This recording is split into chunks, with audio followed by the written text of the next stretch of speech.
The Pot of Broth, an Irish tale, adapted from a short play by WB Yeats. An old soldier was coming back from the wars. As he passed through a village, he saw a cottage with the door half open.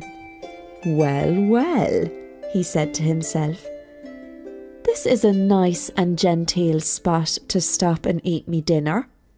He walked through the door and found a tidy kitchen. "Now, what'll we discover in this here pot?" he said as he lifted the lid. "Ah, nothing." "Well, no doubt we'll have better luck with this little bottle." "Oh, Mary, empty." But a good and courageous man does not let himself get downhearted in the face of the hardest misfortune. He presses on regardless. We will find good luck yet in this here chest. Oh no, locked. And how's a man supposed to make a living hereabout? He was about to leave the cottage, not sure if he was more disgusted or disappointed, when he heard a commotion and a woman's voice coming from the courtyard. "John, stop that old schemer of a hen flying up on the roof like she was an eagle." The frantic clucking and cluttering continued, as did the woman's shouts. "Quick, grab her now before she flies off. She has the whole wide world before her." Next, a men's voice pleaded. "What could I do, Sibby? She slipped through me hands." Now the old soldier had heard that name spoken on the lips of his comrades, and never with affection. He said to himself, "I wonder if it is the same Sibby Connelly's house that I am in. If so, it is a bad chance. A regular old hoarder she is. So mean she would skin a flea for its hide. She would starve the rats, she would. If all the saints came begging at her door, she would turn them away. And here is me, right down on me luck. All I have left to fill me stomach is me wits. I must muster them, like that time I met the minister on the path and sold him his own flock of turkeys." While he was musing thus, he felt in his pocket, in case he could find a coin or something of use that he had perhaps forgotten about. But there was no coin. All he had was a smooth pebble that he had picked up when a dog was snarling at him 2 miles back. He looked at the stone and thought, and as he thought, he smiled, and then he sang to himself. "There's broth in the pot for you, old man, there's broth in the pot for you, old man, there's cabbage for me and broth for you and beets for Jack, their journeyman." After a long while, Sibby and her husband John came back down the path. The old soldier heard the lady's voice saying, "You can't go feeding the priest a meal that's fit only for a potato digger. High up and genteel folk care for a bit of tasty meat on the end of their knife." The old soldier, who was sitting on the chest in the darkest corner of the parlour, spoke up. "And Mary never said a truer word." Sibby, who had not seen him until then, was so startled that she was momentarily lost for words.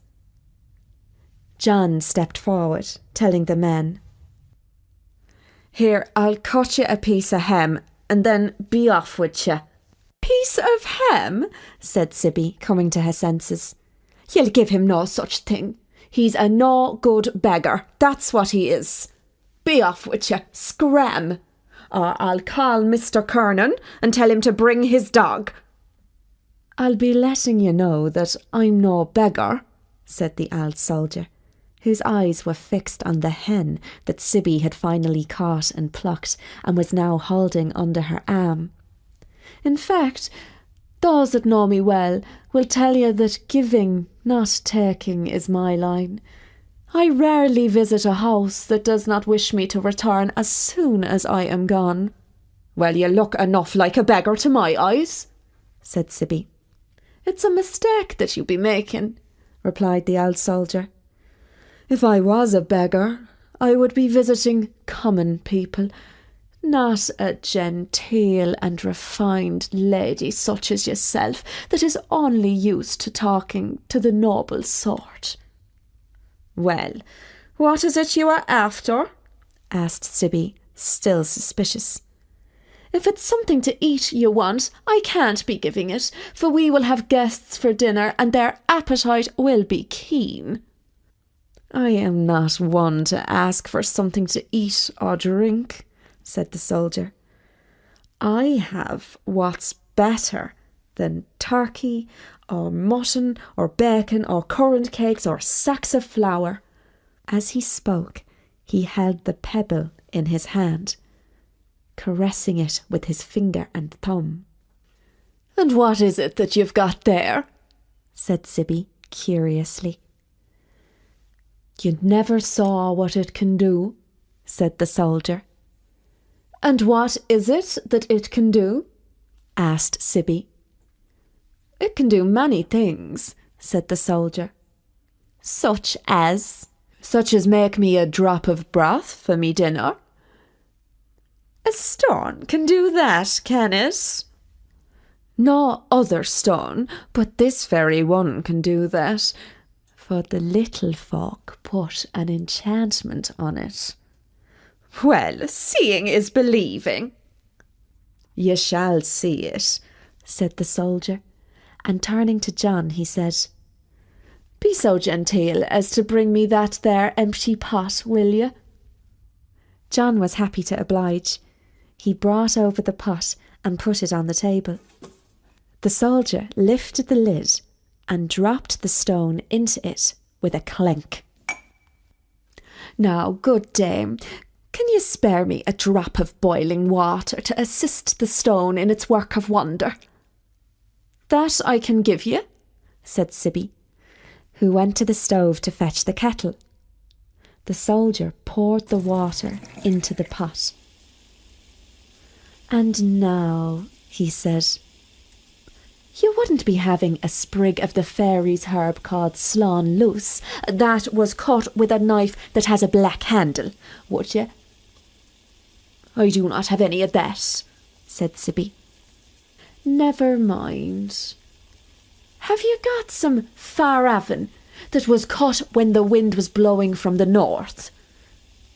I have none of it, admitted Sibby.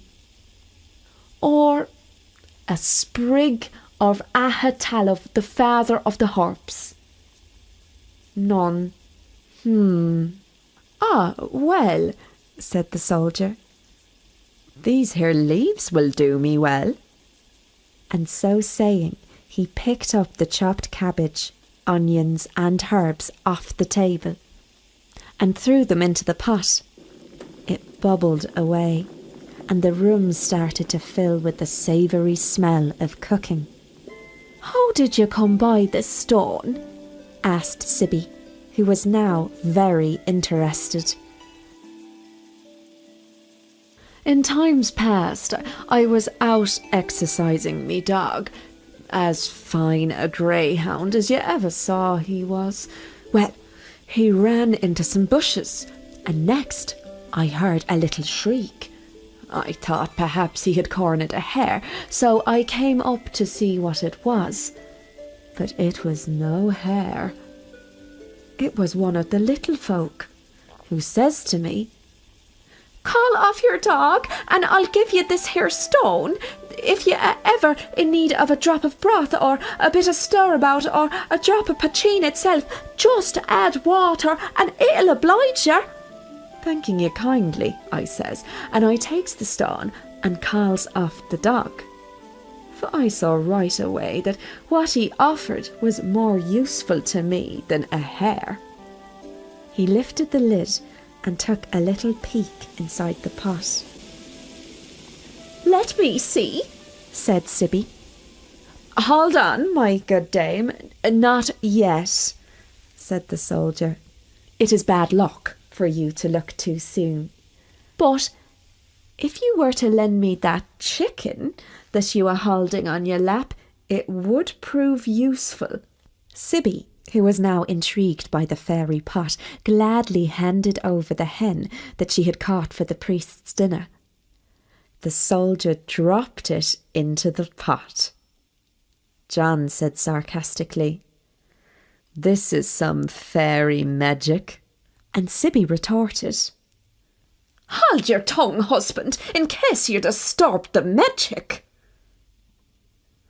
"A true word well spoken, ma'am," the soldier commended her. "But let me take my chicken out now," said Sibby. "Do not scold your fair hand," said the soldier. "Your skin is that rare colour where the rose and the lily fight for mastery."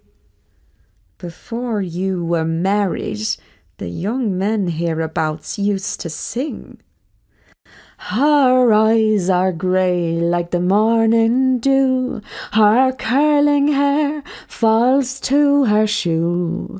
The white swan is blacker than my nail, beside my queen, my Grania ale. Oh, my Sibby, oh, the king of France would give his throne to lie beside Sibby." What's the rhyme now? "To lie beside Sibby alone, so I myself would happy be. The Spanish fleet sailing the sea for my Sibby, oh." Sibby was all but bewitched by the old soldier's song. At long last, she asked, "Did you take the chicken out?" "That I did, ma'am," said the soldier, though he lied, for the chicken was still cooking inside the pot. "And how is the broth?" "Just grand. It is just grand." "Give me a taste of it." "Lend me 2 cups and I'll ladle it out." John brought some cups, and the soldier filled them with broth. He gulped his portion down, while Sibby sat still, simply smelling the aroma of hers. At last she said, "What I would give for a stone like that." "It is the only one of its kind," said the soldier, "and I could not part with it for all the world." "Well, apart from one thing." "And what would that be?" asked Sibby. "Well, I am in need of a pot to cook my broth in," he said. "I will lend you my pot if you will lend me your stone so that I might try it out," said the lady. "Now, it is a favour that you ask, but it is only reasonable," agreed the soldier. "I am always happy to oblige a lady of quality such as yourself. And I'll need a drop of whisky too." "Here, take this. You've earned it," said John, who was smiling at the way the soldier had bewitched the lady. And in a very short time, the soldier, the pot, the chicken, the broth, and the whisky were gone through the door and were a mile down the road. And that was A Pot of Broth by WB Yeats, read by me, Elizabeth, for Storynory.com.